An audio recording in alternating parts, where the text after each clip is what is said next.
Papá, necesito las escrituras de la casa ya. O firmas, o tu nieto duerme hoy en la calle. La voz de Carlos sonó chillona, rompiendo la sagrada tranquilidad de la mañana con la violencia de un martillazo sobre cristal. Entrecerré los ojos para mirar el reloj en la mesita de noche. 6:05 de la mañana. Afuera, la neblina típica de Valle de Bravo todavía abrazaba los pinos ocote y acariciaba la superficie del lago Avándaro, convirtiendo el pueblo en una pintura de acuarela difusa. Apenas me había sentado en el porche con mi taza de café de olla humeante, endulzado con piloncillo y canela, listo para disfrutar del segundo día de mi verdadera jubilación. «¡Híjole!», murmuré, apretando la taza de barro hasta que mis nudillos se pusieron blancos. «Carlos, ¿qué chingados estás diciendo? Bájale 2 rayitas a tu drama y explícame. No hay tiempo para calmarse, papá». La voz de Carlos se quebraba, una mezcla patética de pánico y exigencia, ese tono de niño rico que se enfrenta por primera vez a un abismo real. El banco, esos malditos del banco, me dieron un ultimátum de 10 días. Hipotequé el departamento de Polanco para una inversión, pero el mercado colapsó. Si no presento una nueva garantía hoy mismo, van a poner los sellos de embargo en la puerta esta tarde. ¿Me escuchas? Luisito se va a quedar sin techo. Tu nieto va a terminar como un indigente. Luisito, mi nieto, apenas 10 años, el único heredero varón del apellido. Sentí un nudo en la garganta, como si me hubiera tragado un puño de grava. Al fondo de la línea podía escuchar sollozos. Seguramente era Fernanda, su madre, o tal vez el propio niño. «Pásame a Luisito», ordené, bajando la voz, tratando de contener la furia que empezaba a burbujear en mi estómago como la lava del Popocatépetl. Un segundo después, la voz temblorosa de mi nieto llenó mi oído. «Abuelo, tengo miedo. Mi mamá está llorando. Dicen que se van a llevar mis juguetes». «Tranquilo, mijo». Respiré hondo, dejando que el olor a pino y humedad del lago llenara mis pulmones, aunque no servía de nada para apagar el incendio que sentía por dentro. «Nadie te va a quitar tus juguetes. Te lo prometo por mi honor». Le dije a Luisito que le pasara el teléfono a su padre. «Ya está, Carlos. ¿Qué es lo que quieres exactamente?» «La casona de Valle. Esa que acabas de restaurar». Carlos habló rápido, atropelladamente. «Vale una fortuna, papá. Solo necesito usarla como aval temporalmente. Son solo 10 días para mover unos fondos y liberar la hipoteca. Tú no pierdes nada. Es solo una firma. Un trámite». Me levanté y caminé hacia el barandal de piedra. Frente a mí se extendía la propiedad colonial que me había tomado 5 años rescatar de las ruinas. Muros anchos de adobe fresco, tejas rojas hechas a mano, un patio central con cantera rosa y una fuente que cantaba día y noche. Esto no era solo una casa, era mi sudor, mi sangre, mi honor. Yo soy don Rogelio, el maestro de obras que levantó medio centro histórico de la Ciudad de México. Y esta casa era mi refugio final, el lugar donde planeaba ver pasar las tardes bebiendo tequila y mirando los caballos del vecino. Y ahora, mi hijo pródigo quería que la lanzara a las fauces de los tiburones bancarios. «¿Por qué no me dijiste antes?», pregunté, manteniendo la voz plana, esa calma engañosa del lago antes de la tormenta. «Yo no quería preocuparte, viejo. Creí que podía manejarlo». Su voz bajó de volumen, sonando falsamente arrepentida, pero yo olía la desesperación, ese olor agrio del fracaso. «Por favor, papá, hazlo por Luisito. ¿Tienes corazón para ver a tu propia sangre durmiendo bajo un puente?» «El día 17», dije secamente. «Hoy es día 8. El 17 estaré en la casa. Trae los papeles aquí». «¿Por qué esperar hasta el 17? Puedes firmar un poder notarial digital. Te lo mando por correo».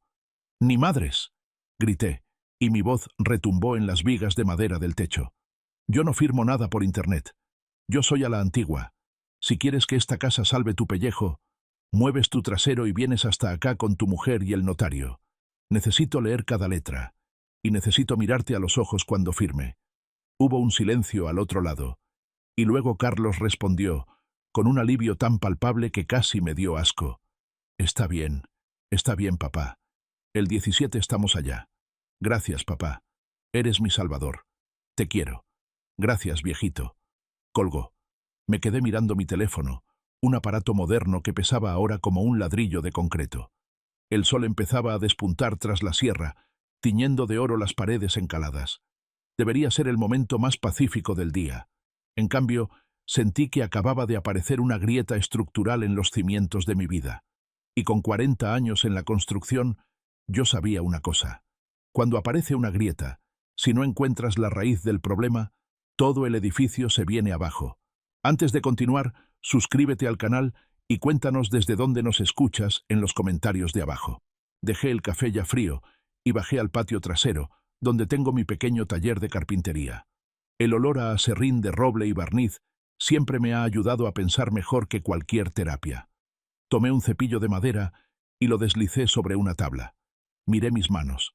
Dedos gruesos, callosos, llenos de cicatrices blancas. Mapas de una vida de trabajo duro. Cicatrices de mezclar cal viva con las manos desnudas. De ladrillos que caen. Del frío que te parte la piel en las obras de invierno.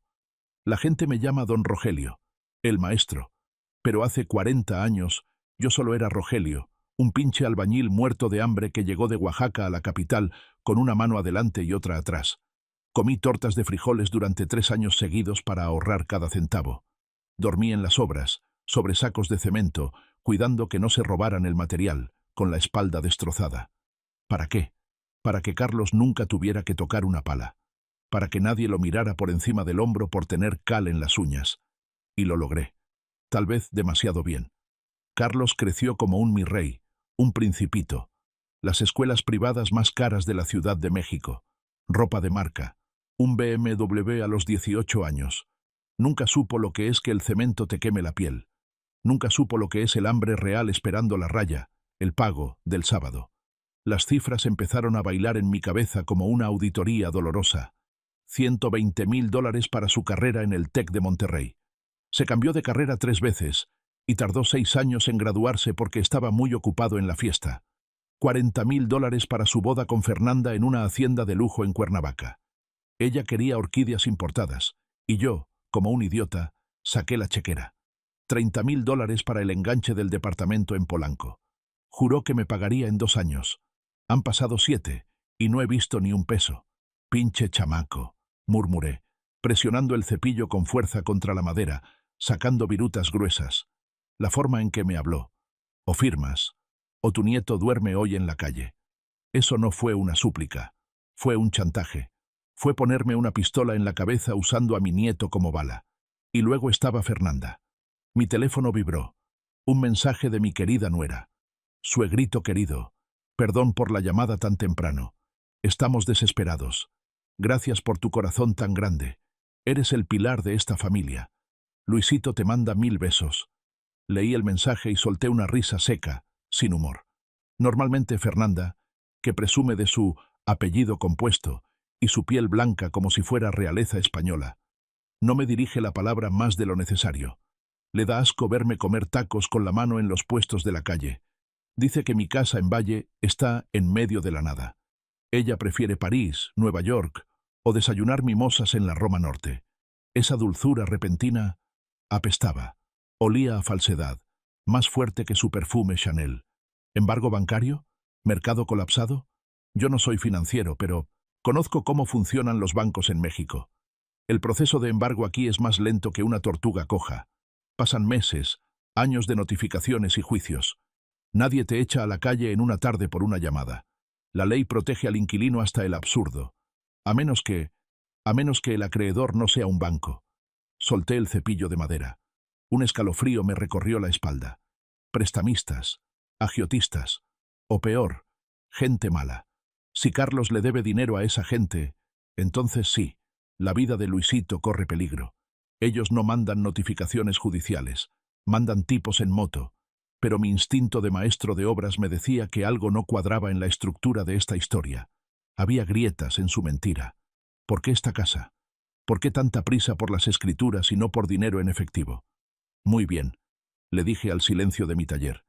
Si los cimientos están podridos, hay que escarbar hasta encontrar la mierda. No se puede resanar una grieta estructural con yeso. Me sacudí el polvo de los pantalones y fui por las llaves de la camioneta. No un auto de lujo, sino mi vieja Ford Lobo 2010. La bestia. La camioneta que cargó todo el material de mi empresa. la que Fernanda siempre mira con desprecio arrugando la nariz. «Vámonos, bestia», palmeé el volante desgastado. «Nos vamos al DF. Vamos a cazar la verdad». El viaje de Valle de Bravo a la Ciudad de México toma unas 2 horas y media, pero ese día sentí que la carretera era infinita. La Lobo rugía subiendo las curvas de la Marquesa entre los bosques de pinos.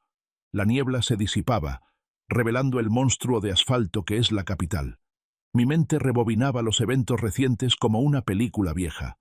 Hace 2 semanas, cuando terminé los trámites de la casa, mi casona, invité a mi hijo y a su esposa a la inauguración.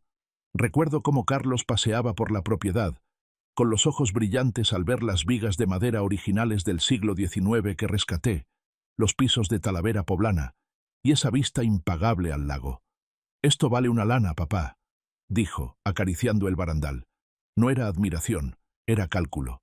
Los gringos se mueren por lugares así para hacer Airbnbs de lujo o hoteles boutique, añadió Fernanda, con esa mirada calculadora, midiendo cuántos metros cuadrados tenía el jardín. En ese momento lo dejé pasar. Ahora, al recordarlo, me doy cuenta de que no veían un hogar. Veían un cajero automático. Veían carne fresca. Entré a la ciudad. El caos de la CDMX me golpeó. Claxones, smog, vendedores ambulantes toreando coches en el periférico. Tamales oaxaqueños calientitos. El grito familiar me revolvió el estómago de nostalgia, pero no tenía hambre. Tenía sed de respuestas. No fui a Polanco. Si me aparecía en su casa, montarían un teatro digno de Televisa. Necesitaba información cruda. Me dirigí a Santa Fe, a una obra donde fui contratista general hace años. Ahí encontré a Pepe, mi antiguo capataz y compadre de muchas borracheras. «¿Qué hubo, don Rogelio?» Pepe me saludó con un abrazo que me sacó el polvo, lleno de cemento y cal. «¿Ya te aburriste de la buena vida? Te ves bien, ¿eh? Colorado como manzana. Solo de paso, compadre». Fui directo al grano. «Oye, Pepe, tú que tienes una hija chismosa, ¿sabes algo de Carlos? Me dijo que el banco le quiere quitar la casa». Pepe frunció el ceño bajo su bigote canoso. «Qué raro. Yo pensé que le iba de maravilla. Apenas la semana pasada lo vi en el Instagram de tu nuera». «¿La semana pasada?» «Simón. Espera, déjale digo a la niña que me enseñe». Pepe sacó su celular, le marcó a su hija, y en un minuto me estaba mostrando la pantalla. El Instagram de Fernanda. Ahí estaban. Una foto en un antro de la Condesa. Una botella de Don Julio 70 y otra de champaña en la mesa. Carlos riendo con la boca abierta. Fernanda presumiendo un bolso Gucci que costaba más que mi camioneta. El texto decía: «Viviendo el momento. Solo lo mejor. Luxury Life. Bendecida». Fecha: hace 5 días. Sentí que la sangre me hervía en las orejas. Viviendo el momento, hace 5 días, y hoy mi nieto está por dormir en la calle. ¿Se gastaron miles de pesos en alcohol mientras el banco les tocaba la puerta? «Gracias, Pepe», dije, devolviéndole el teléfono, con mano temblorosa. «¿Todo bien, patrón?» «Todo excelente. Solo confirmando datos». Salí de la obra y conduje hacia la zona comercial de Santa Fe. Edificios de espejos, centros comerciales que parecían naves espaciales. El hábitat natural de Fernanda. Ella solía tener reuniones de negocios por aquí. Decidí entrar a un Sanborns. Necesitaba sentarme, enfriar la cabeza y comer algo antes de cometer una locura. El lugar olía a café y pan dulce. Las meseras con sus trajes de colores iban y venían. Pedí una mesa en un rincón discreto, oculto tras unos macetones y una mampara de madera tallada. Unas enchiladas suizas y una coca con mucho hielo, por favor. Apenas se fue la mesera, escuché una risa chillona, inconfundible. «¡Ay, no manches, güey!». Era Fernanda.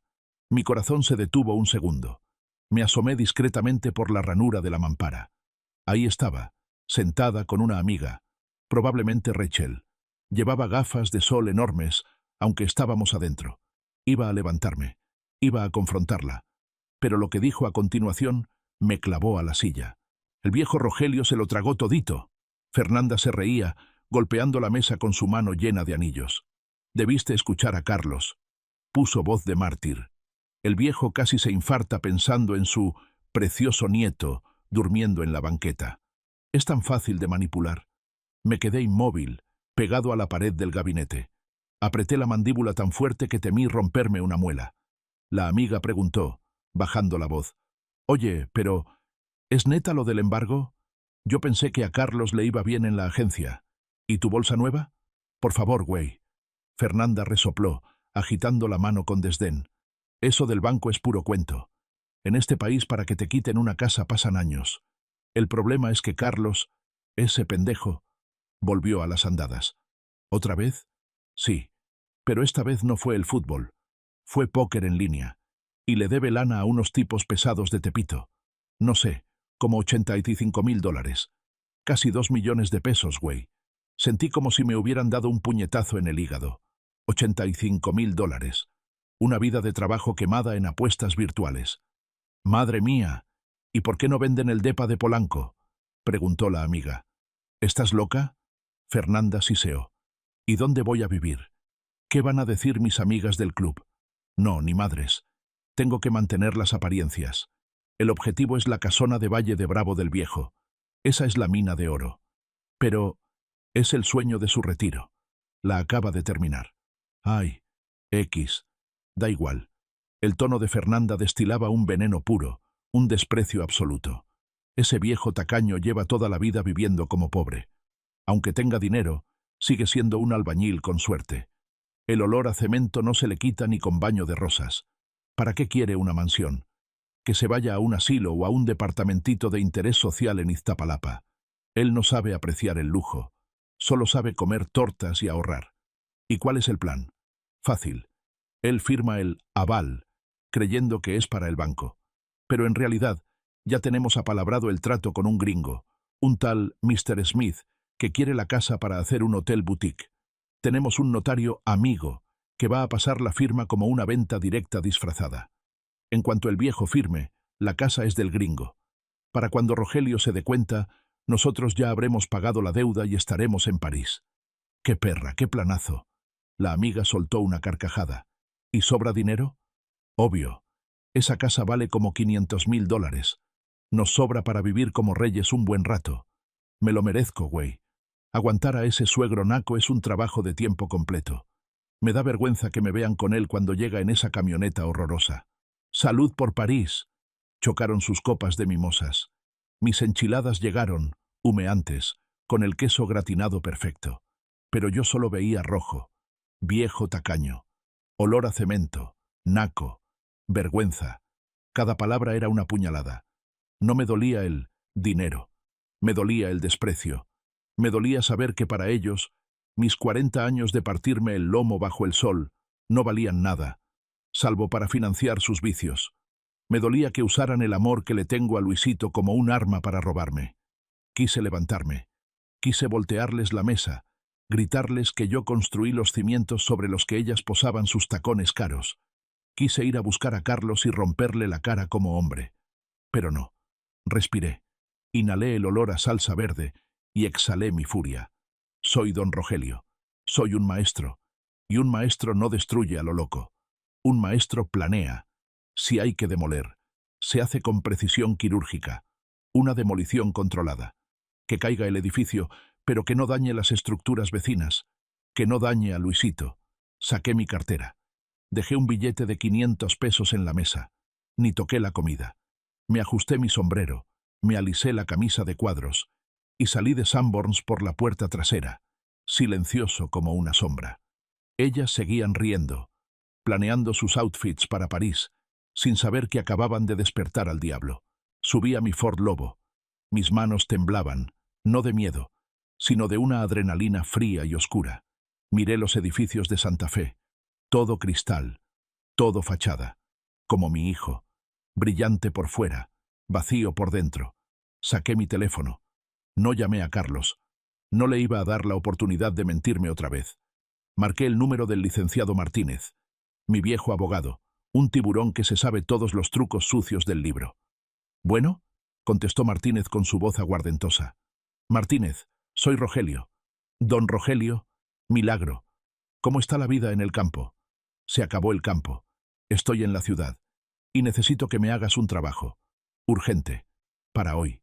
Suenas como si fueras a matar a alguien. Peor. Voy a matar una herencia. Miré mis ojos en el retrovisor. Eran ojos de piedra. Necesito blindar la casa de Valle. Quiero que prepares una donación con reserva de usufructo vitalicio. ¿Usufructo? ¿Para quién? Para mí. Quiero que la propiedad pase a mi nombre totalmente o se quede como está, pero quiero una cláusula de usufructo vitalicio tan fuerte que ni el Papa me pueda sacar de ahí mientras yo respire. Y Martínez, quiero registrar la casa bajo el régimen de patrimonio familiar. Ah, caray, eso es para protegerla de Embe. Salí de Sanborns con el estómago vacío, pero la mente llena de una claridad aterradora. Dicen que en la selva el jaguar no ruge antes de atacar. Se mueve en silencio, se camufla entre las sombras, observa a su presa, mide la distancia, y solo cuando es demasiado tarde para escapar, salta. Yo era ese jaguar. Manejé la Lobo por Paseo de la Reforma. La ciudad estaba en hora pico, un río de metal y claxones. Normalmente, el tráfico del DF me ponía de malas, pero hoy no. Hoy sentía una calma extraña. La calma del verdugo que afila su hacha. Mi teléfono vibró. Era Carlos. Otra vez. No contesté. Lo dejé sonar hasta que entró al buzón de voz. No estaba listo para escuchar su voz fingida de hijo preocupado. Si contestaba ahora, tal vez le gritaría, tal vez le diría que sé todo sobre sus deudas de póker y su plan para venderme como ganado viejo. Y eso arruinaría la sorpresa. El plan necesitaba ser perfecto. Una demolición controlada requiere precisión, no explosiones emocionales. Llegué al despacho del licenciado Martínez en la colonia Roma. Un edificio antiguo, con fachada de cantera y balcones de hierro forjado, que olía a libros viejos y tabaco. Martínez me esperaba en su oficina, rodeado de torres de expedientes y con una botella de tequila reserva de la familia ya abierta sobre el escritorio. Junto a él, un hombre bajito, calvo y con lentes de fondo de botella, revisaba unos documentos nerviosamente. «¡Don Rogelio!». Martínez se levantó y me dio un abrazo de oso. «Pásale, pásale. Te presento al notario público número 45, el licenciado Pineda». «Un honor, don Rogelio», dijo Pineda, extendiendo una mano sudorosa. «El licenciado Martínez me ha contado... me ha contado la urgencia del asunto». «¿Trajo los sellos?», pregunté, sin perder tiempo en cortesías. «Todo está aquí». Pineda señaló su maletín de cuero. «Pero, don Rogelio, debo advertirle, lo que vamos a hacer es... es legal, absolutamente legal, pero es agresivo. Si usted firma esto, esa casa se convierte en una fortaleza inexpugnable. Ni Dios Padre podría venderla sin su consentimiento explícito y presencial. Eso es lo que quiero». Me serví un caballito de tequila, sin limón ni sal. El líquido ámbar quemó mi garganta. Un fuego bienvenido. Quiero que esa casa sea tan pesada que si alguien intenta levantarla, se rompa la espalda. Martínez me tendió un legajo de papeles. Aquí está el borrador de la donación con reserva de usufructo vitalicio. Léelo.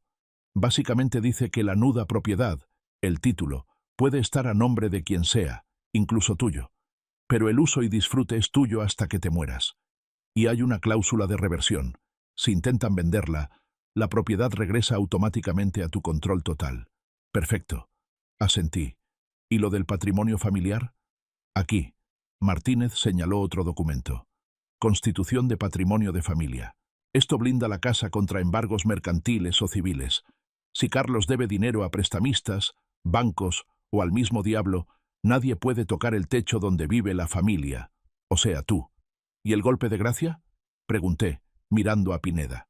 El notario carraspeó y sacó una hoja con sellos oficiales del INAH, Instituto Nacional de Antropología e Historia.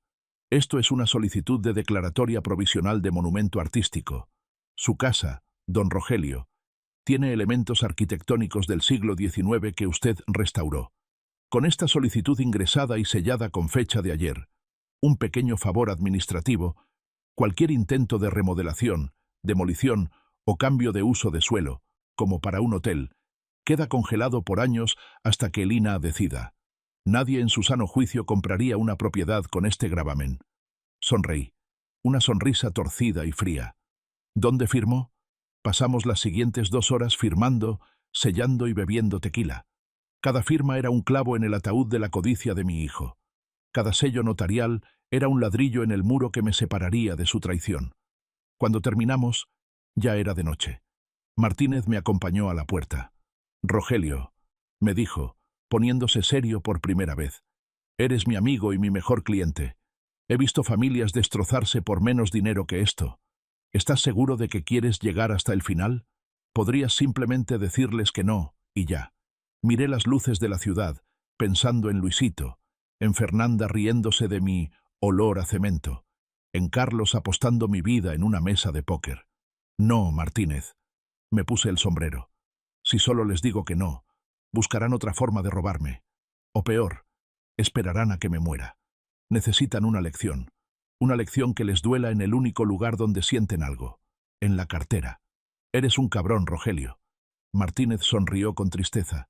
«Soy un padre, y a veces, ser padre significa dejar que tus hijos se estrellen contra la pared para que aprendan a caminar derechos». Subí a la Lobo y emprendí el regreso a Valle de Bravo. La carretera estaba oscura y sola. Me sentía cansado, viejo, pero extrañamente vivo. El jaguar había preparado la emboscada. Ahora solo quedaba esperar a que las presas llegaran al abrevadero. Los días siguientes pasaron con una lentitud agónica. Regresé a Valle de Bravo y me dediqué a actuar con normalidad, aunque por dentro me estaba consumiendo. Carlos llamó 3 veces más. Contesté la segunda vez. «Papá, ¿todo bien? ¿Sigues en pie para el 17?» Su voz sonaba ansiosa, atropellada. «Aquí estoy, hijo, preparando todo». Mentí con una naturalidad que me asustó. «Estoy buscando las escrituras viejas para tenerlas a la mano. No te preocupes por nada». «Gracias, pa. Eres lo máximo. Te juro que esto es solo un trámite». «Sí, mijo, un trámite». Colgué y me fui al jardín. Me puse a podar las bugambilias con una tijera grande. Snip, snap. Cortaba las ramas secas, imaginando que eran las mentiras de Fernanda. Snip, snap. Don Chucho, el velador de la propiedad vecina, se asomó por la barda de piedra. «Buenas tardes, don Rogelio. Lo veo muy trabajador hoy. ¿Va a tener fiesta?» «Algo así, Chucho». Me sequé el sudor de la frente. «Viene mi hijo de visita el sábado». «Ah, qué bueno. La familia es lo primero. Va a ver qué contento se pone con el aire fresco». «Sí», murmuré. «Se va a llevar una sorpresa inolvidable». Entré a la casa y fui a mi despacho. Sobre el escritorio de madera maciza, coloqué la carpeta roja que me había dado el notario Pineda. Dentro estaba mi escudo y mi espada, las escrituras modificadas, el acta de patrimonio familiar y la solicitud del INAH. Al lado de la carpeta, puse una foto vieja enmarcada. Era de hace 30 años. Yo, joven y fuerte, cargando a un Carlos de 8 años sobre mis hombros en una obra. Él llevaba un casquito de plástico amarillo, que le quedaba grande, y sonreía con esa inocencia que te rompe el corazón. Toqué el cristal del marco. «¿En qué momento te perdí, mijo?», le pregunté a la foto. «¿Fue cuando te compré el primer coche? ¿Fue cuando dejé que tu madre te consintiera demasiado? ¿O fue cuando me avergoncé de ser albañil y quise que fueras un señor licenciado? Tal vez la culpa era mía. Tal vez yo creé al monstruo que ahora venía a devorarme. Si yo había construido esos cimientos podridos, era mi responsabilidad demolerlos. Y la demolición empezaba el sábado. Preparé la casa como si fuera a recibir a la realeza. Limpié la plata, enceré los pisos, compré carnitas y barbacoa para el almuerzo. Quería que vieran lo que estaban a punto de perder. Quería que la casa brillara tanto que les doliera los ojos. La noche del viernes, una tormenta eléctrica azotó el valle. Los truenos retumbaban contra las montañas y la lluvia golpeaba las tejas como piedras. Me senté en el porche, bebiendo un café solo, mirando los relámpagos iluminar el lago. Mañana se acababan las mentiras. Mañana don Rogelio, el albañil, iba a dar su última y más importante lección de construcción. El sábado 17 amaneció con un cielo azul insultante, limpio y brillante, como si la tormenta de anoche nunca hubiera existido. El aire olía a tierra mojada y pino. A las 12:30 del día escuché el rugido de un motor. No era el motor de un coche cualquiera. Era el ronroneo suave y arrogante de un BMW. Me asomé por la ventana de la cocina. Ahí estaban. El BMW gris plata de Carlos entró por el camino de grava, levantando polvo. Detrás de él venía una camioneta Suburban negra, polarizada, demasiado grande y demasiado agresiva para mi gusto. El comité de bienvenida. Salí al porche, secándome las manos en un trapo. Carlos bajó primero. Vestía unos pantalones caqui y una camisa polo de marca, con mocasines sin calcetines. Se veía más delgado que la última vez, con ojeras profundas que ni sus gafas de sol podían ocultar. La ansiedad le salía por los poros. Fernanda bajó del lado del copiloto. Iba impecable, como siempre.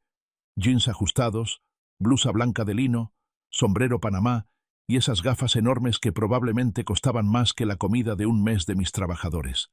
Miró la casa, no con cariño, sino como un perito valuador, escaneando, calculando.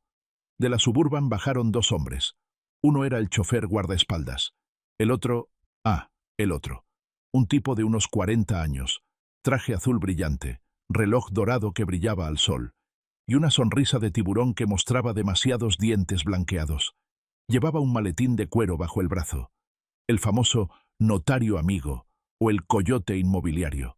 Javier, supongo. ¡Papá! Carlos corrió hacia mí y me dio un abrazo tenso, rápido. Olía a loción cara y a sudor frío. Gracias por recibirnos. Gracias por hacer esto. Hola, hijo. Me dejé abrazar, sintiendo su cuerpo rígido. Pasen, pasen. Fernanda se acercó y me dio un beso al aire cerca de la mejilla, sin tocarme, como si tuviera miedo de contagiarse de pobreza, aunque ella era la que venía a pedir limosna. Suegrito, qué hermosa tienes la casa. De revista, te lo juro. Gracias, Fernanda, dije, mirándola directo a los ojos, detrás de sus gafas oscuras. Lástima que esté tan lejos de la civilización, ¿no? Ella se tensó un microsegundo, pero recuperó la sonrisa. Ay, no. Es un paraíso. Un retiro espiritual. Papá, te presento al licenciado Javier Montero, dijo Carlos, señalando al tipo del traje azul. Él nos va a ayudar con el trámite del aval. Es de total confianza. Un placer, don Rogelio. Javier me extendió la mano. Tenía el apretón flojo y húmedo. Una propiedad magnífica, magnífica. Tiene usted un diamante en bruto aquí. No es un diamante, licenciado. Es mi casa. Corregí, dándole un apretón de manos de albañil, fuerte y calloso, que le hizo hacer una mueca de dolor. Pasen al comedor. Tengo carnitas. Ay, Rogelio, qué detalle. Pero venimos con el tiempo un poco justo. Empezó Fernanda. Nadie firma papeles en mi casa con el estómago vacío. Los corté en seco. Es mala suerte. Y hoy no queremos mala suerte, ¿verdad? Los guié hacia el comedor principal. La mesa de madera maciza para 12 personas estaba puesta. El olor a cerdo confitado, tortillas hechas a mano y salsa verde llenaba la habitación. Se sentaron. Carlos movía la pierna nerviosamente bajo la mesa. Fernanda miraba su reloj cada 2 minutos. Javier, el coyote, miraba las vigas del techo como si estuviera calculando cuánto costaría tirarlas. Coman, dije, sirviéndome un taco. Están buenas. Son de El Rey, las mejores del pueblo. Comieron por compromiso. Yo comí con gusto, masticando despacio, saboreando cada bocado, disfrutando el espectáculo de su incomodidad. Era como ver a 3 condenados a muerte tratando de disfrutar su última cena, sin saber que la horca ya estaba lista en el patio. Bueno, papá. Carlos dejó el taco a medio comer. De verdad, necesitamos apurarnos. El banco cierra a las... Bueno, los trámites tienen hora. Claro, claro. El banco. Me limpié la boca con la servilleta de tela.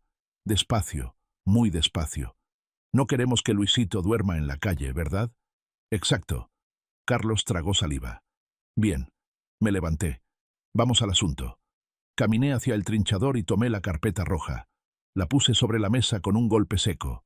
¡Pum! El sonido resonó como un disparo en la habitación silenciosa. Javier, el abogado coyote, abrió su propio maletín y sacó unos documentos. Don Rogelio, para agilizar esto, ya traje los contratos redactados. Es un poder irrevocable para actos de dominio y administración, con cláusula especial para constituir garantía hipotecaria. Lo estándar. Solo necesita firmar aquí, y rubricar al margen.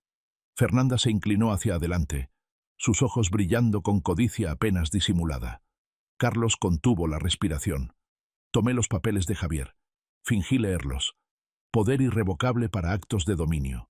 En español llano, Te regalo mi casa para que hagas lo que se te dé la gana con ella. Venta, renta, destrucción.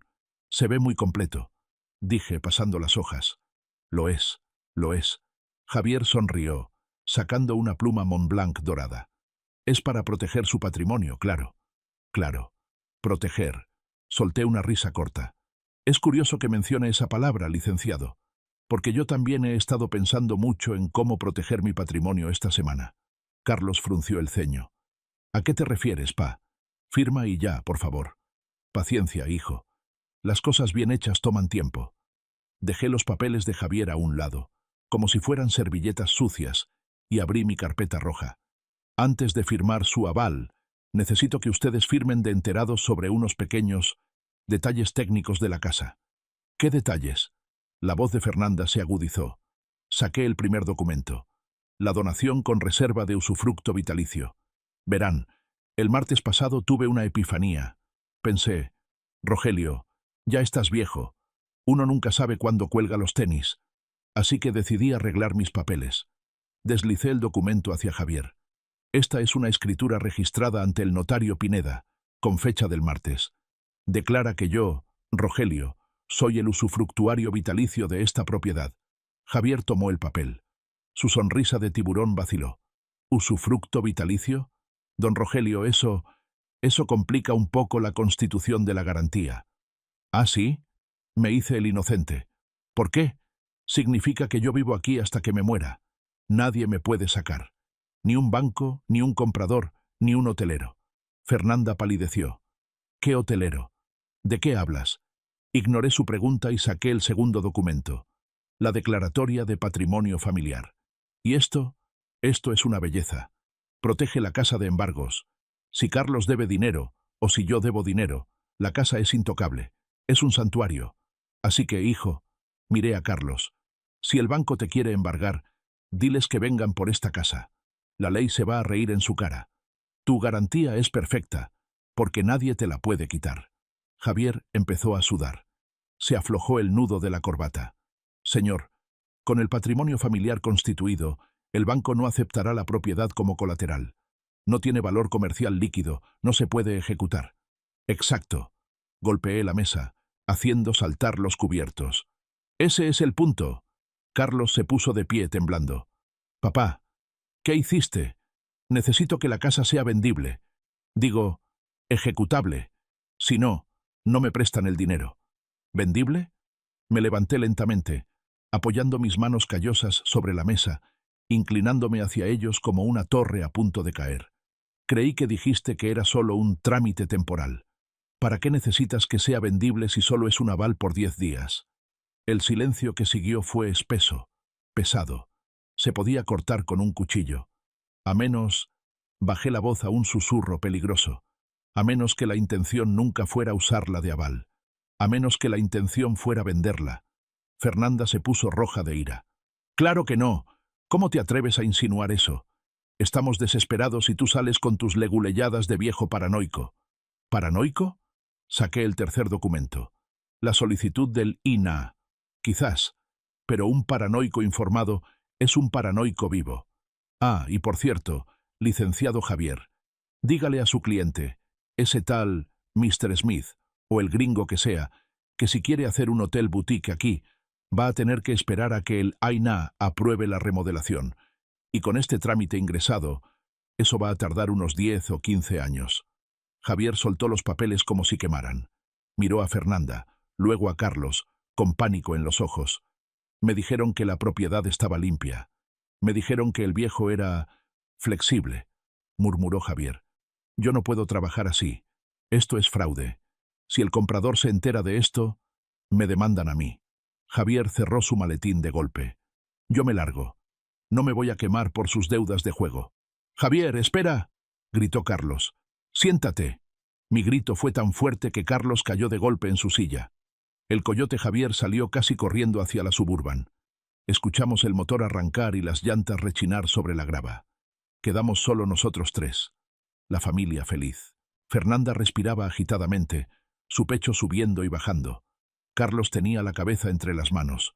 Se acabó el teatro, dije, caminando hacia la ventana para ver cómo el polvo de la Suburban se asentaba.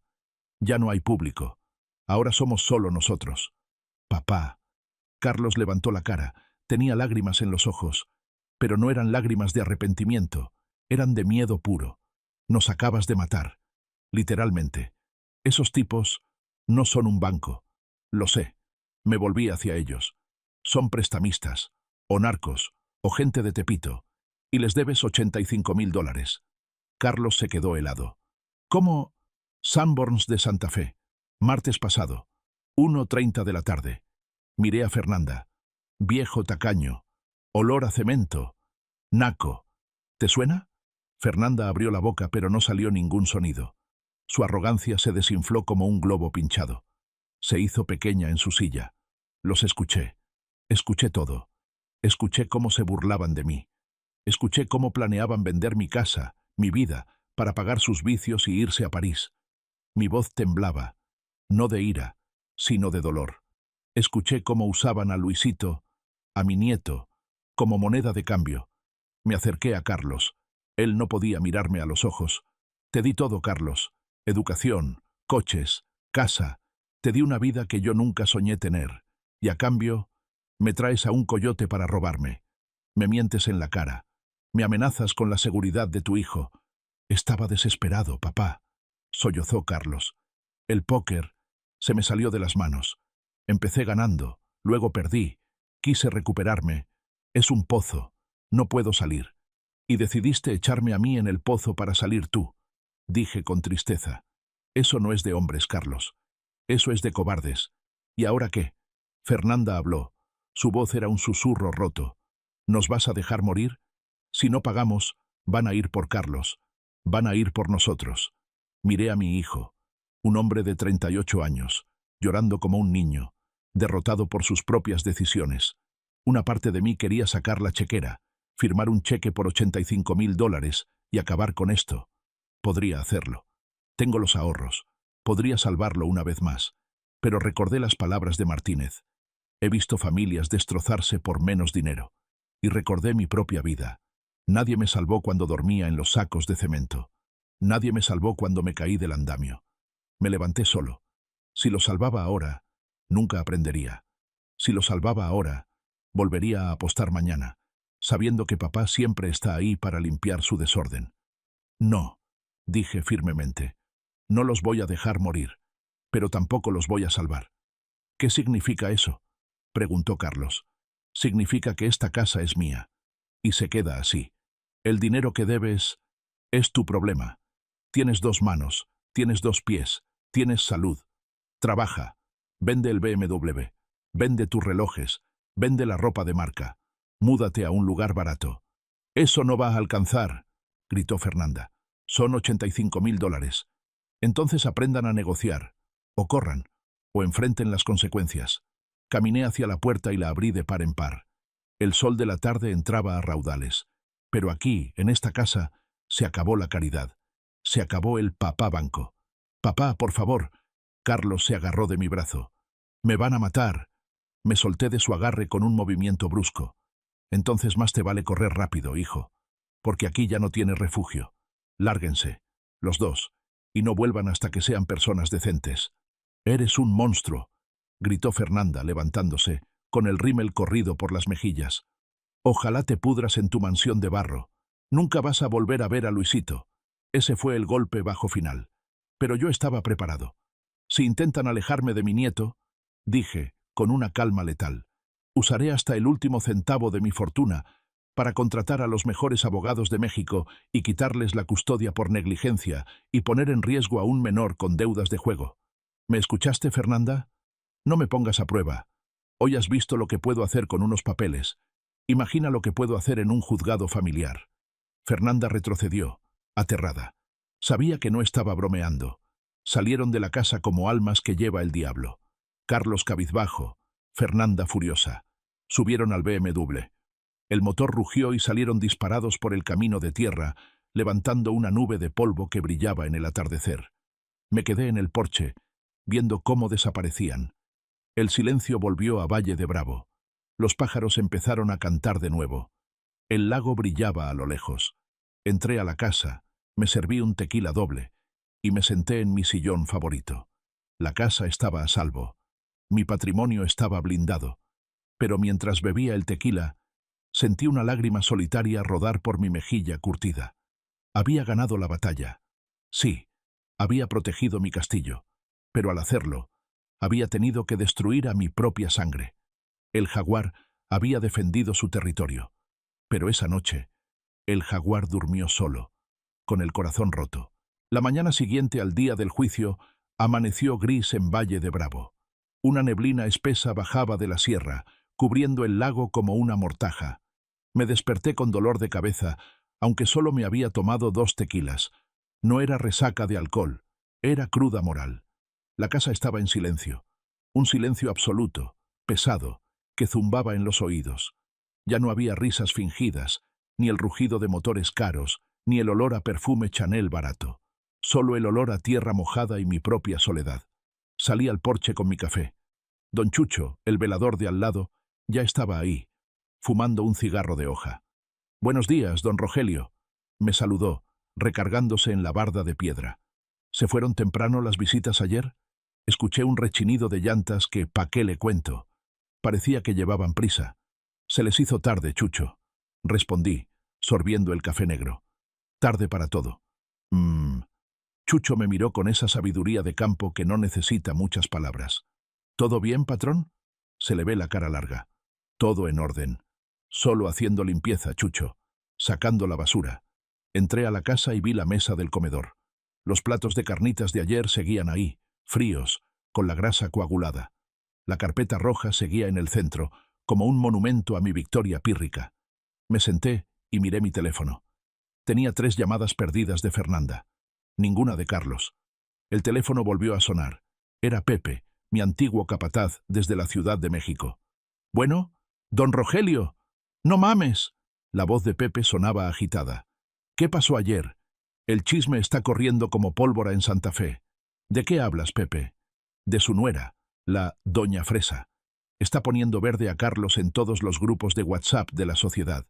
Dice que Carlos es un ludópata, que perdió los ahorros de la familia, que es un mentiroso compulsivo. Y lo peor, dice que usted, don Rogelio, es un monstruo que les negó ayuda y los echó a la calle, por capricho». Apreté el teléfono. Fernanda. Esa mujer no perdía el tiempo. Estaba controlando la narrativa. Se estaba pintando como la víctima sacrificada antes de que Carlos pudiera siquiera abrir la boca. Que diga lo que quiera, Pepe. La verdad flota sola, como la mierda en el agua. «Pero, patrón, hay más». Pepe bajó la voz. «Me dicen mis contactos que hoy en la mañana llegaron unos tipos a la agencia de autos donde trabajaba Carlos. Tipos feos. De esos que no piden permiso para entrar». Sentí un frío en el estómago. Los cobradores. ¿Y Carlos?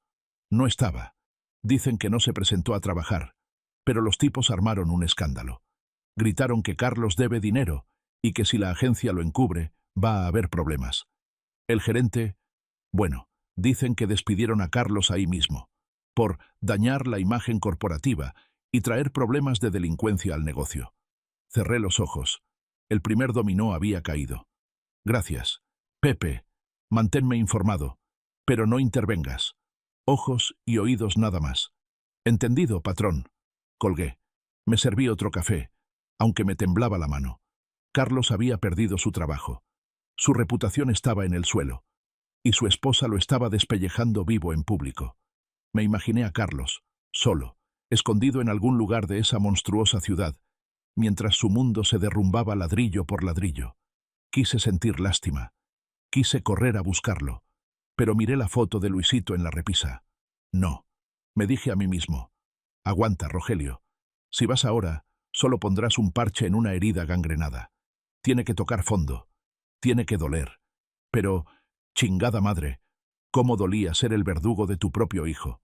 Las noticias me llegaban a cuentagotas durante la semana siguiente, como partes de guerra desde el frente.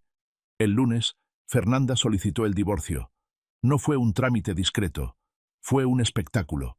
Contrató a un abogado famoso, de esos que salen en la televisión, y alegó violencia económica y riesgo para el menor debido a adicciones. Pidió la custodia completa de Luisito y una orden de restricción temporal. Esa mujer era rápida. Era una rata abandonando el barco, pero antes de saltar, se aseguró de hacerle agujeros al casco para que se hundiera más rápido. El miércoles, el banco ejecutó la hipoteca del departamento en Polanco. Resulta que Carlos no solo debía los $85.000 de juego, llevaba 6 meses sin pagar la hipoteca real del departamento. Vivían de apariencias, flotando en una burbuja de crédito que acaba de estallar. Pepe me llamó el jueves por la noche. «Patrón, esto se puso feo». Su voz sonaba lúgubre. Fui a dar una vuelta por Polanco. Vi la mudanza. «¿Qué viste?» Fernanda se llevó todo. Muebles, cuadros, la tele gigante esa de 80 pulgadas. Se llevó hasta la cafetera, don Rogelio. Dejó el departamento pelón. ¿Y Carlos? ¿Viste a Carlos? Sí. Estaba sentado en la banqueta, afuera del edificio. Tenía una maleta de gimnasio y una caja de cartón. Lloraba, patrón. Lloraba como un niño chiquito. Los vecinos pasaban y se le quedaban viendo, pero nadie se paró. Le quitaron el BMW ayer. La financiera se lo llevó con grúa porque debía 3 mensualidades. Imaginé la escena. Mi hijo, el príncipe de Polanco, el que se avergonzaba de mi camioneta vieja, sentado en la calle, sin coche, sin casa, sin familia. ¿Y a dónde fue? Pregunté, con la garganta seca. No sé.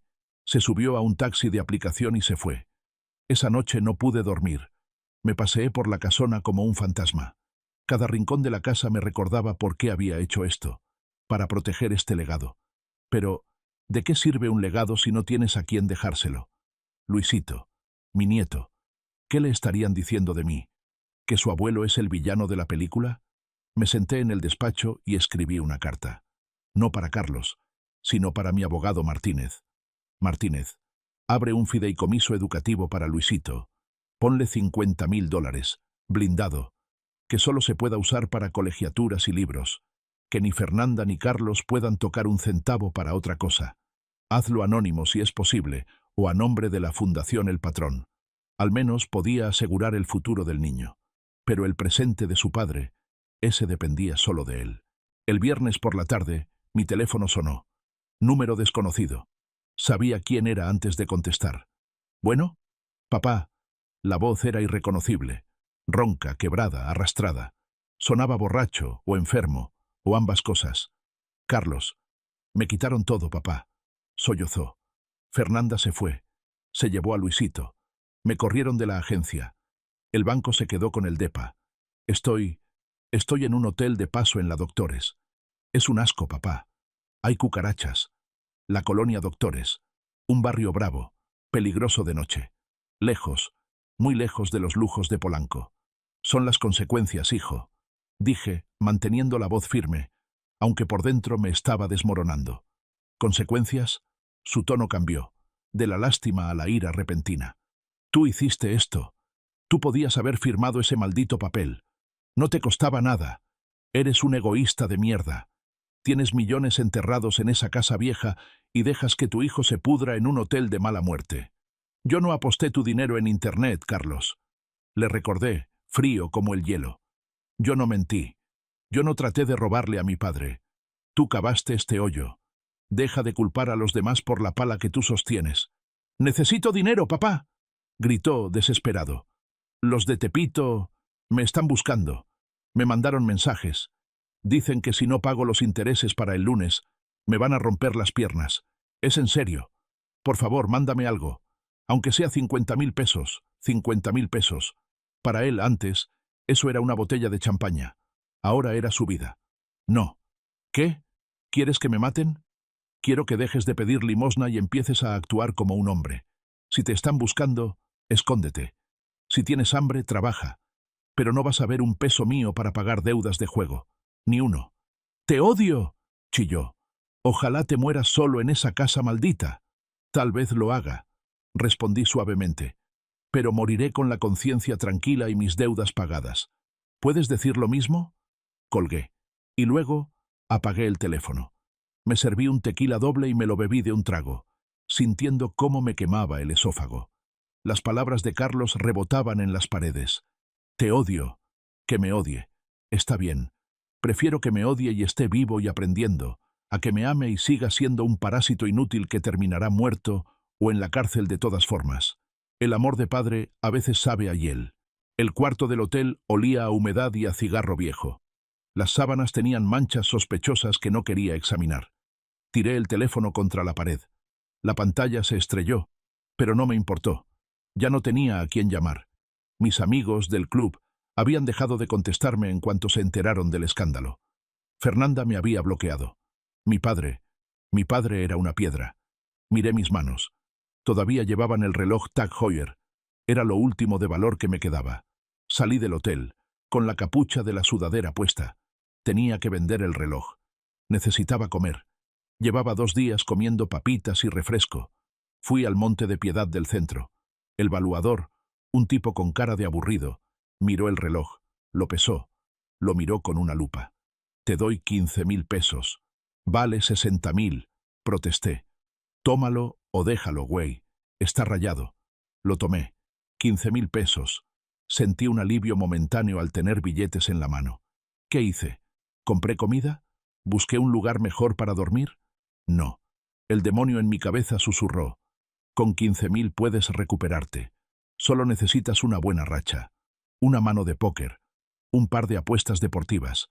Si conviertes estos 15 en 50, puedes pagar los intereses y ganar tiempo.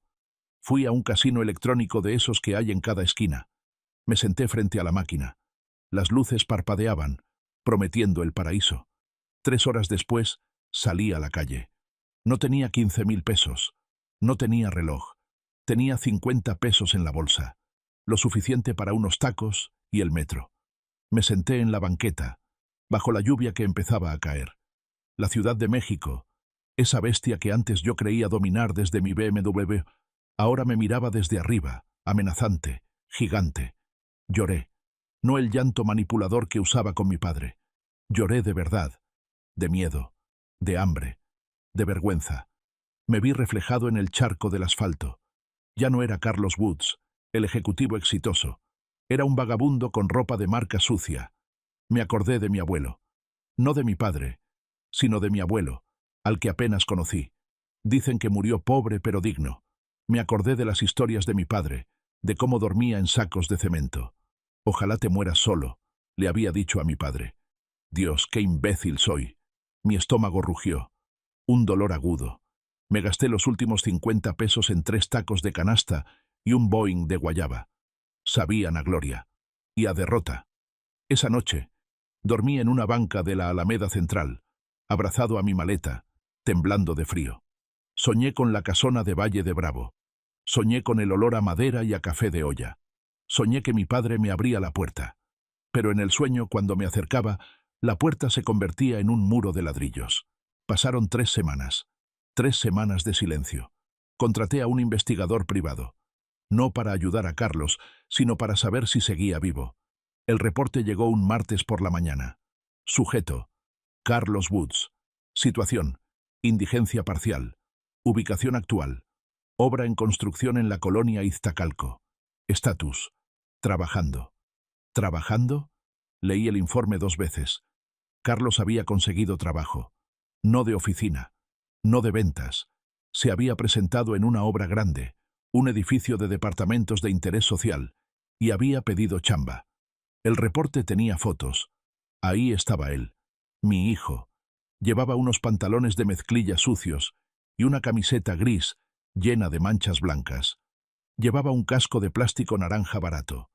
Estaba cargando un bulto de cemento Cemex sobre el hombro. En la foto, su cara estaba roja por el esfuerzo, las venas del cuello saltadas. Se veía más delgado, casi demacrado, pero estaba de pie. El investigador añadió una nota. El maestro de obra, un tal El Tuercas, lo trae cortito. Le dicen El Catrín para burlarse de él. Le hacen las novatadas clásicas, mandarlo por los chescos, ponerlo a cargar lo más pesado. Pero el sujeto no ha renunciado. Lleva 4 días. Se me hizo un nudo en la garganta. Cerré los ojos e imaginé lo que estaba sintiendo. El peso muerto de 50 kilos de cemento sobre un hombro que nunca ha cargado nada más pesado que un maletín. El polvo de cal entrando en los pulmones y secando la garganta. La cal viva comiéndose la piel suave de sus manos de licenciado. Las ampollas reventándose y sangrando sobre el mango de la pala. Sabía exactamente cómo se sentía. Yo había estado ahí hace 40 años. Es el infierno, pero es un infierno que purifica. Eso es, mijo. Susurré a la foto, acariciando la imagen granulada con mi dedo pulgar. Aguanta, que te duela, que te sangre. Aprende lo que cuesta cada ladrillo. Decidí ir a verlo. No para que me viera, solo para verlo yo. Manejé hasta la Ciudad de México, hasta Iztacalco. Estacioné la Lobo a 2 cuadras de la obra. Me puse unas gafas oscuras y una gorra vieja. Caminé hasta un puesto de tacos frente a la construcción y pedí 2 de suadero. Desde ahí lo vi. Eran las 2 de la tarde, la hora de la comida. Los albañiles estaban sentados en círculo sobre botes de pintura vacíos, calentando tortillas en un anafre improvisado. Carlos estaba apartado del grupo, sentado en el suelo, recargado en una pila de ladrillos. Se veía exhausto. Sus manos, Dios mío, sus manos, estaban envueltas en trapos sucios, manchadas de sangre seca y mezcla gris. Sacó un tupper de plástico transparente. Arroz y frijoles. Comía despacio, con la mano temblorosa, como si le costara levantar la cuchara. Uno de los albañiles, un tipo gordo y moreno, le gritó algo y le aventó una tortilla. Los demás se rieron. Esperé a que Carlos reaccionara. Esperé a que el junior de Polanco se levantara indignado, gritara, «No saben quién soy», y se fuera. Pero Carlos no se levantó. Tomó la tortilla del suelo, la sacudió un poco y se la comió. Luego miró hacia la calle. Por un segundo, pareció mirar directo hacia donde yo estaba. Me escondí detrás del puesto de tacos, con el corazón latiendo a 1000 por hora. Cuando volví a mirar, había sonado el silbato. Carlos se levantó con dificultad. Se frotó la espalda baja, tomó una pala y volvió a la mezcladora de cemento. Empezó a palear arena. Un movimiento torpe, lento, doloroso, pero constante. Clac, shh, clac, shh. Subí a mi camioneta. Mis ojos estaban húmedos. No era lástima, era orgullo. Un orgullo extraño, retorcido y doloroso. Mi hijo había dejado de ser un parásito. Se estaba convirtiendo en un hombre. Un hombre roto, sucio y humillado. Sí, pero un hombre que se ganaba su comida con el sudor de su frente por primera vez en su vida. Saqué mi teléfono y llamé a Martínez. Martínez, escucha bien. Quiero que contactes al dueño de la constructora en Iztacalco. Discretamente. ¿Quieres que le den un puesto mejor a Carlos? Ni madres. Casi grité. Quiero que te asegures de que no lo corran, que lo traten igual que a los demás, ni mejor ni peor, pero que los de Tepito no se acerquen a esa obra. Paga lo que tengas que pagar para que tenga seguridad perimetral discreta, que nadie toque a mi hijo mientras esté trabajando. Si sale de la obra y se mete en líos, es su problema. Pero mientras tenga la pala en la mano, es sagrado. Entendido, patrón. Arranqué la camioneta. Carlos estaba en el purgatorio, y yo iba a ser el guardián de la puerta, asegurándome de que nadie lo sacara de ahí hasta que sus pecados estuvieran purgados con sangre y cal. Pasaron 6 meses. Medio año en el que las estaciones cambiaron en Valle de Bravo. Las lluvias se fueron, dejando el cielo azul cristalino, y los vientos fríos empezaron a soplar desde el Nevado de Toluca. Durante ese tiempo, mi vida se redujo a una rutina monástica: cuidar mis orquídeas, reparar las cercas de piedra y leer los informes semanales que me enviaba el investigador privado. Esos informes eran mi única conexión con mi hijo. Carlos no renunció a los 4 días, ni a la semana, ni al mes. El junior de Polanco, el que se quejaba si el aire acondicionado no estaba a 22 grados, sobrevivió al verano más brutal de la Ciudad de México cargando bultos bajo el sol. El informe del tercer mes decía: sujeto ha perdido 12 kilos, ha ganado masa muscular, sus manos presentan callosidades severas. Ya no le dicen el Catrín, ahora le dicen el mudo, porque trabaja sin quejarse y apenas habla. Pero lo más importante no era el trabajo físico, era lo otro. Cada martes y jueves por la noche, Carlos iba a un sótano en una iglesia de la colonia Narvarte. Reuniones de jugadores anónimos. Se sentaba en la última fila, tomaba café malo en vaso de unicel y escuchaba. Según el investigador, Carlos no habló durante las primeras 10 sesiones, solo escuchaba, hasta que una noche se levantó. Me llamo Carlos y soy un ludópata. Perdí a mi esposa, a mi hijo y el respeto de mi padre por una escalera real que nunca llegó. Leí esa transcripción sentado en mi porche, con un nudo en la garganta. Era la primera vez en su vida que Carlos decía la verdad sin adornos, sin culpar a la mala suerte, ni al mercado, ni a mí. También supe que se había mudado de ese hotel de mala muerte. Ahora rentaba un cuarto en la azotea, cuarto de azotea, en la casa de una señora mayor en Iztacalco. Un cuarto de 3 metros, baño compartido, sin calefacción. Fernanda, por su parte, seguía en su guerra mediática, aunque cada vez con menos audiencia. La gente se aburre rápido de los dramas ajenos cuando no hay dinero de por medio. Como Carlos ya no tenía un peso que exprimir, ella dejó de atacarlo y se concentró en buscar un nuevo marido rico, un sugar daddy que le financiara el estilo de vida que creía merecer. Luisito, mi pobre nieto. Sabía por mi abogado Martínez que el fideicomiso educativo estaba funcionando. Fernanda intentó impugnarlo para tener acceso al efectivo, pero Martínez es un perro viejo y blindó ese dinero mejor que Fort Knox. «Es para la escuela del niño, señora, no para sus bolsas», le dijo en una audiencia. Yo seguía aquí, en mi castillo vacío, esperando. No podía llamarlo. Si lo llamaba, rompería el hechizo. Él tenía que venir a mí. Tenía que subir la montaña por su propio pie, no en teleférico. Un sábado de noviembre, el viento soplaba fuerte, agitando las aguas del lago. Estaba barnizando una puerta vieja en el patio cuando escuché el timbre de la reja principal. No esperaba a nadie. Don Chucho tenía llave de servicio. Me limpié las manos con estopa y caminé hacia la entrada. Ahí estaba. No traía el BMW. No traía ropa de marca. Llevaba unos jeans desgastados, botas de trabajo sucias de polvo rojo y una chamarra de mezclilla barata que le quedaba un poco grande. Había llegado en autobús. De la terminal de Observatorio a Valle de Bravo son 3 horas en camión guajolotero, segunda clase. Luego, había caminado los 3 kilómetros desde el pueblo hasta mi casa, cuesta arriba. Carlos. Se veía más viejo. Las canas habían empezado a asomar en sus sienes, aunque solo tenía 38 años. Su piel, antes pálida de oficina, ahora tenía el color del cobre tostado por el sol. Abrí la reja. Nos miramos. No hubo abrazos. No hubo sonrisas falsas. «Buenas tardes, don Rogelio», dijo. Su voz era más grave, más asentada. «Buenas tardes», respondí. «¿A qué vienes?» Carlos metió la mano en el bolsillo de su chamarra y sacó un sobre amarillo. Me lo extendió a través de los barrotes, como si tuviera miedo de que si entraba, ensuciaría el piso. «Vengo a pagar mi deuda». Tomé el sobre. Lo abrí. Dentro había billetes de diferentes denominaciones.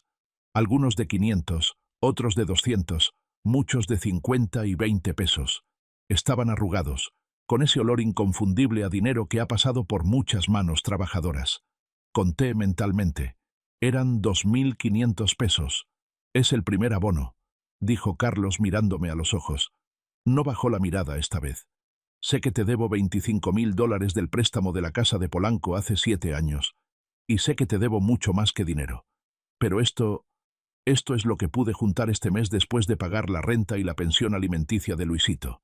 2.500 pesos. Hace 6 meses, Carlos se gastaba eso en una botella de vino en la cena. Ahora, era el fruto de un mes de cargar cemento y comer tacos de frijol. «Es dinero limpio, papá», añadió, al ver que yo no decía nada. «No es de apuestas, no es prestado, es de mi chamba. Me pagan los sábados a mediodía, la raya». Sentí que los ojos me picaban. Apreté el sobre en mi mano. Ese sobre pesaba más que todo el oro del mundo. «¿Ya comiste?», pregunté. Carlos dudó. Su orgullo le decía que dijera que sí. Su estómago probablemente le gritaba que no. Me comí una torta en la terminal. «Entra». Abrí la reja completamente. Hice mole de olla. Y sobra mucho para un viejo solo. Carlos cruzó el umbral. Caminaba diferente. Ya no tenía ese andar arrogante y saltarín de mi rey. Caminaba con paso firme, pesado, el paso de un hombre que conoce la gravedad de la tierra. Comimos en la cocina, sentados en los bancos de madera, no en el comedor principal. Al principio, solo se escuchaba el sonido de las cucharas de peltre chocando contra los platos de barro. «Está bueno el mole de olla», dijo él, limpiándose la boca con una tortilla. «Le falta epazote, pero no encontré fresco en el mercado. A don Chucho se le secó la mata». Carlos dejó de comer y miró sus manos. Tenía las uñas cortas y limpias, pero los dedos estaban hinchados, llenos de cicatrices recientes, y la piel era rasposa como lija del número 80. «Me duelen las manos, papá», dijo de repente, su voz apenas un susurro. «Todos los días. Me duelen las articulaciones de los dedos. La espalda baja me mata por las noches. A veces cuando suena la alarma a las 5 de la mañana, siento que no me voy a poder levantar. Siento que me rompí». Dejé mi cuchara y lo miré fijamente. Sabía exactamente de qué dolor hablaba. «Lo sé. El cuerpo se acostumbra o se rompe. Pero tú no te has roto, hijo. Sigues aquí». «Casi», negó con la cabeza, mirando el fondo de su plato. «Las primeras semanas quise morirme. Quise robarme cable de cobre de la obra para venderlo. Quise apostar mi sueldo en los maquinitas de la esquina». «¿Y por qué no lo hiciste?» Carlos levantó la vista. Sus ojos estaban rojos. «Porque me acordé de ti. Me acordé de una vez cuando yo tenía como 7 años, que llegaste a casa con la camisa rota y sangre seca en el brazo. Mamá lloraba asustada, pero tú te lavaste en el lavadero con jabón zote, te pusiste alcohol y al día siguiente te fuiste a trabajar igualito. Siempre pensé que lo hacías porque no tenías opción, porque éramos pobres y tenías miedo de perder la chamba». Tomó aire, temblando. «Ahora entiendo que no era solo por pobreza, era por dignidad. Y yo nunca tuve dignidad, papá, hasta ahora que sé lo que pesa un bulto de cemento». Me levanté de la mesa, sintiendo un nudo en la garganta que no me dejaba hablar. «Ven», le dije, «quiero enseñarte algo». Lo llevé a mi despacho.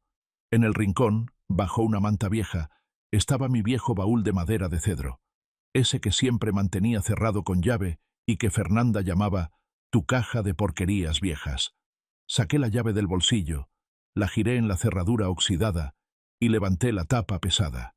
Un olor a naftalina, papel viejo y recuerdos llenó el cuarto. Empecé a sacar cosas y a ponerlas sobre el escritorio. «Mira esto». Era una medalla pesada, dorada. Premio Nacional de Arquitectura Vernácula 1998. Saqué un diploma enrollado en un tubo de cartón. Reconocimiento del Instituto Nacional de Bellas Artes por la restauración de la cúpula del Palacio de Correos. Saqué fotos en blanco y negro y a color. Fotos mías, joven y con bigote negro, dando la mano a 2 presidentes diferentes de México. Fotos mías dirigiendo obras monumentales, con cascos blancos, rodeado de ingenieros que escuchaban mis instrucciones. Carlos abrió los ojos como platos. Tomó el diploma con reverencia, como si fuera un texto sagrado.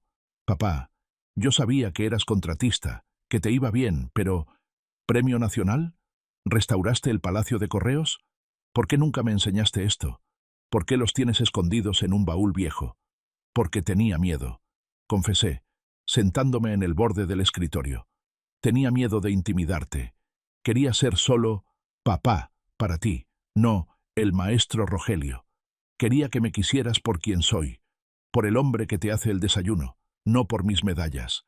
Y también porque quería que tú hicieras tu propio camino, sin sentir la sombra de mi éxito aplastándote». Suspiré, mirando las fotos de una vida pasada. «Me equivoqué, hijo. Al ocultarte mi esfuerzo, al darte todo fácil para compensar mis ausencias, te enseñé lo incorrecto. Te enseñé a disfrutar la sombra del árbol sin saber quién lo plantó, ni cuánta agua costó regarlo. Te hice creer que la suerte era un derecho, no una recompensa». Carlos tomó la medalla dorada. Sus manos callosas y temblorosas acariciaron el metal frío. Pensé que era solo un albañil con suerte, que se sacó la lotería con unos contratos. Susurró, y una lágrima cayó sobre el metal. «Qué pendejo fui. Perdóname, papá. Perdóname por despreciarte. Perdóname por llamarte naco a tus espaldas. El naco era yo, con mi traje de seda y mi cabeza vacía. Ya estás perdonado». Le puse la mano en el hombro. Sentí el músculo duro y tenso bajo la chamarra de mezclilla barata. «Desde el momento en que agarraste esa pala en Iztacalco y no la soltaste, te perdoné». Carlos se derrumbó. Me abrazó, enterrando su cara en mi pecho, llorando como cuando era niño, y se raspaba las rodillas. Pero esta vez no lloraba por dolor físico, lloraba para limpiar su alma. Esa tarde no hablamos de dinero, no hablamos de deudas. Nos sentamos en el suelo del despacho con una botella de tequila, solo un trago para mí, refresco para él, y hablamos de mezclas de concreto. Hablamos de la proporción correcta de cal y arena. Hablamos de vigas de carga y de cómo nivelar un piso desnivelado. Por primera vez en mi vida, no estaba hablando con mi hijo el inútil, estaba hablando con un colega, un aprendiz, un hombre. Diciembre llegó con frío seco. Carlos venía cada 15 días a traerme dinero y a trabajar conmigo en la casa. Estábamos construyendo una nueva cerca perimetral de piedra volcánica para separar el terreno del camino vecinal. Un domingo por la tarde, mientras poníamos la mezcla, un coche conocido se estacionó frente a la reja. Un Uber sedán gris. De él bajó Fernanda. Y Luisito. Mi corazón dio un vuelco al ver a mi nieto. Solté la cuchara de albañil y corrí a abrir la reja. Luisito se lanzó a mis brazos con esa fuerza que solo tienen los niños que extrañan de verdad. «Abuelo, abuelito». Lo abracé fuerte, oliendo su cabello que olía a champú de manzanilla. Había crecido. «Mijo, mi campeón, te extrañé tanto». Detrás de él, Fernanda estaba parada, esperando. No se veía tan impecable como antes. Su ropa era de marca, sí, pero de colecciones de hace 2 años. Se veía cansada, con el maquillaje un poco corrido y una sonrisa forzada pintada en los labios rojos. «Hola, Rogelio», dijo, suavizando la voz, intentando recuperar ese tono meloso que usaba antes. «Hola, Carlos». Carlos estaba parado junto a la mezcla, con la pala en la mano, sudado, sucio de cal y tierra. Fernanda lo miró de arriba abajo, pero esta vez no hubo esa mueca de asco habitual. Sus ojos escanearon sus brazos fuertes, su postura erguida, y luego miraron la casona imponente detrás de nosotros. Sabía por mis informantes que Fernanda estaba quebrada. Sus amigas de la alta sociedad la habían dejado de lado cuando se acabó el dinero. No había encontrado a ningún sugar daddy que la mantuviera. Y ahora, viendo que Carlos estaba sobrio, trabajando, y lo más importante, reconciliado conmigo, el dueño de la mansión, su radar de oportunista se había encendido de nuevo. Pasaba por aquí. Quería que Luisito viera a su abuelo y a su papá, dijo ella, pestañeando rápidamente. Es Navidad, ¿no? Tiempo de perdonar, tiempo de familia. Se acercó unos pasos hacia la reja. Te ves bien, Carlos. Fuerte. Me han dicho que has cambiado, que ya no juegas, que eres un hombre nuevo. Carlos se limpió el sudor de la frente con el antebrazo. No soltó la pala. Se mantuvo firme, como un poste de concreto. He cambiado, Fer. Eso es maravilloso. Ella dio otro paso, invadiendo su espacio visual, usando esa mirada de dama en apuros, que también le funcionaba antes. Luisito te extraña, ¿sabes? Pregunta por ti todas las noches. A veces pienso que tal vez nos precipitamos con el divorcio. Tal vez fuimos muy impulsivos. Podríamos intentarlo de nuevo. Por el niño. Tú, yo y Luisito. Como antes. Ahí estaba. La serpiente ofreciendo la manzana podrida otra vez, pero ahora envuelta en papel de regalo navideño. Yo me tensé. Quise intervenir. Quise decirle que se largara de mi propiedad, que no tenía vergüenza. Pero me contuve. Esta no era mi batalla. Era la prueba final de Carlos. Si él caía, ahora, todo el esfuerzo no habría servido de nada. Carlos clavó la pala en la tierra húmeda. Se enderezó. Miró a la mujer que lo había humillado públicamente, la mujer que se había llevado hasta la cafetera mientras él lloraba en la banqueta. Tienes razón, Fer. He cambiado, dijo Carlos, con una voz tranquila y profunda que yo no le conocía. Y porque he cambiado, sé lo que valgo ahora. Claro, mi amor. Siempre has valido mucho. Ella sonrió, triunfante, creyendo que ya lo tenía en el bolsillo. No. Carlos negó con la cabeza, borrando la sonrisa de ella. Antes valía lo que tenía en la cartera o lo que mi papá me daba. Ahora valgo lo que tengo en las manos y en mi palabra. Y tú no quieres a este Carlos. Dio un paso hacia ella, sin cruzar la reja. Tú quieres al Carlos que te pagaba las tarjetas Platinum. Quieres al Carlos que te llevaba a París. Ese Carlos ya no existe, Fernanda. Se murió de hambre y frío en un hotel de paso en la Doctores. El hombre que ves aquí es un albañil que gana el salario mínimo y vive en un cuarto de azotea. ¿Te interesa ese hombre? ¿Te interesa vivir conmigo ahí? Fernanda parpadeó, confundida y ofendida. No seas ridículo, Carlos. Con tu papá apoyándonos, mi papá no nos va a apoyar. La cortó en seco. Y yo no le voy a pedir ni un peso. Así que, ¿te interesa el albañil o no? Fernanda retrocedió. La máscara se le cayó por un segundo, revelando el asco y la frustración. Eres un idiota. Sigues siendo un perdedor. Solo que ahora estás sucio. Prefiero ser un perdedor sucio pero libre, que tu títere limpio. Carlos sonrió, y fue una sonrisa genuina, luminosa, libre de cargas. Luisito se queda. ¿Qué? Ella chilló. Luisito se queda a comer. Es domingo, dije yo, interviniendo con mi voz de patrón.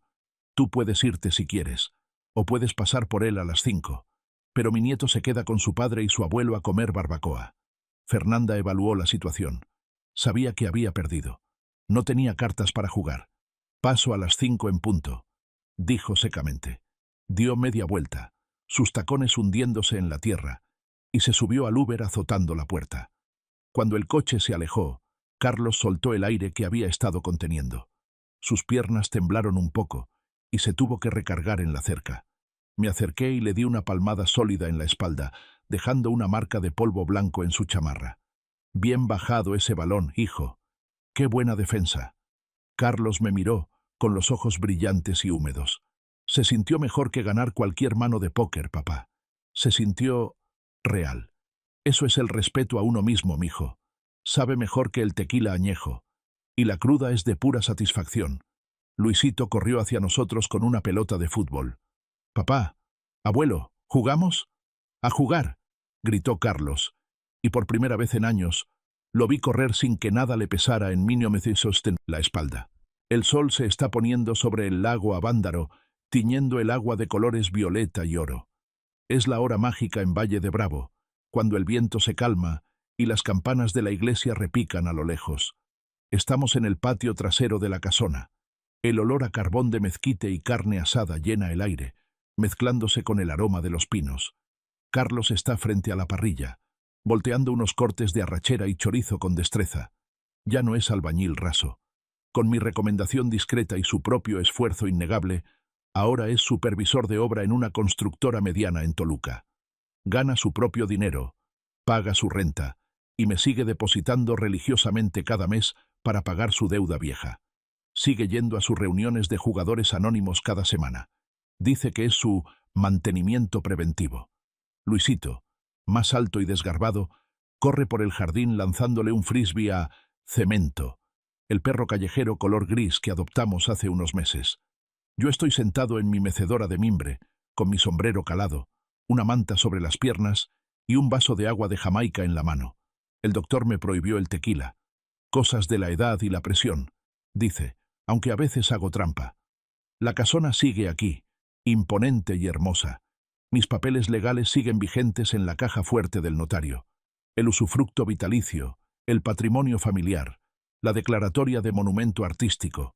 La casa es una fortaleza legal. Pero me doy cuenta de algo mientras veo el humo subir de la parrilla y escucho la risa de mi hijo.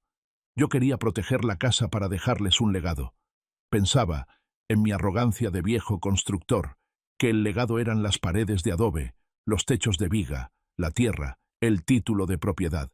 Pensaba que patrimonio significaba ladrillos y cuentas de banco. Estaba equivocado. El verdadero patrimonio no es esta casa. Esta casa un día se caerá, o se venderá cuando yo ya no esté, o se convertirá en polvo como todo en este mundo. El verdadero legado es el hombre que está frente a la parrilla. Es el hombre que tuvo que perderse en la oscuridad para encontrarse a sí mismo.